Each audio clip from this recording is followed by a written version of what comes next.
What's good YouTube, it's your boy SphinX and welcome back to another video. Now today we have some very exciting news to talk about, so without further ado, let's not waste any time, let's get straight into it. And nobody has expected these two companies to actually come together after such a big rivalry over how long? I'm confused. Microsoft and Sony have partnered together for gaming and cloud services. This is breaking news. Now we all know that Microsoft has made Xbox, we all know that Sony has made PS4, so why wouldn't it be a great idea in their heads? Why not make a strategic partnership to share technology and information and going forward to build upon their future initiatives so that we can get a better experience out of the upcoming consoles. And I said in the agreement between the two that they will jointly develop a future cloud solution with Micro Azure. If you don't know what that is, it's basically like iCloud, but it's for streaming services. So Sony will use that for its own gaming content streaming services to build better tools for us content creators. Sony President Kenichiro Yoshida said in the announcement, quote, "Our mission is to seamlessly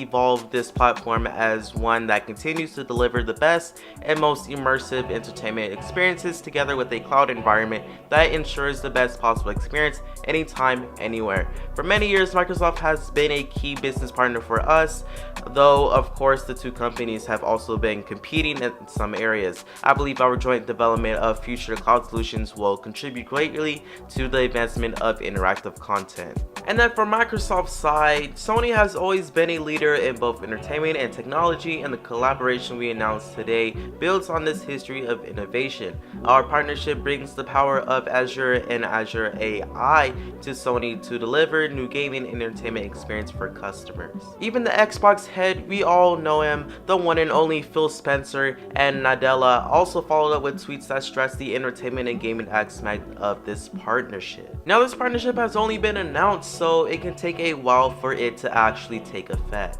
But the thing is that PlayStation already has their own streaming platform, PlayStation Now, so it is really unclear on how this can impact their platform because Microsoft and Sony are building on something that PlayStation has already done.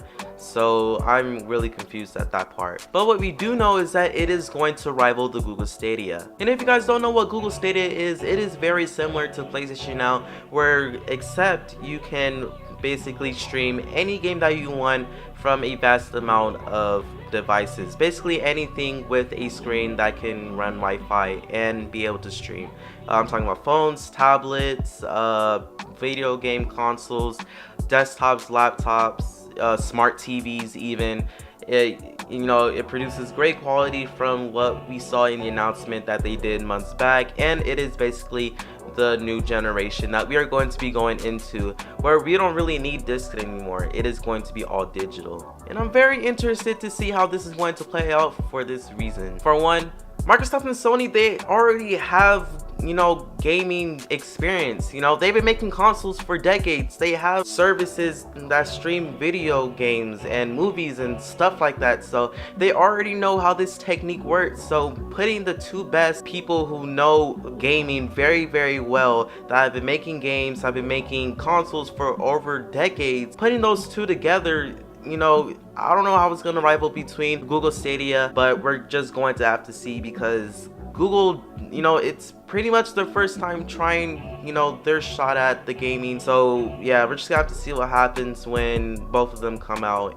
But what we do know is that E3 2019 is only weeks away, so it is unclear of how this partnership will be discussed because, as always, Sony has opted out of the show. They're doing their own presentation, and Microsoft is of course in E3, so we don't really know how that's gonna work out, but they are going to go big on this whole situation, and I can't wait. But you want to know what I can't wait for? The PlayStation 5. Yes, we have some rumors and leaks that I want to share with you guys, so let's get into it. Now, one thing that we have to talk about is the release date. Now, if you guys didn't know, back in May 2018, John Codera, if you guys didn't know, he's the Sony Interactive CEO, he told the Wall Street Journal that the PS5 wouldn't be appearing on shelves until at least 2021. So it is very likely that we will see the PS5 in probably late 2020, around November. That is usually when they release their consoles. And the next thing is the hardware. Now we all have seen these leaks about 8K gaming and the PS5 going about the PS4 by utilizing the PC components to improve the performance. But the thing is, and the next thing that we have to talk about is the hardware. Now we already know, we've seen these leaks about 8K gaming going in, and that they are actually building a custom GPU so that it can tailor to specifically the PS5 to give it more of a performance and to allow it to be able to run 8K.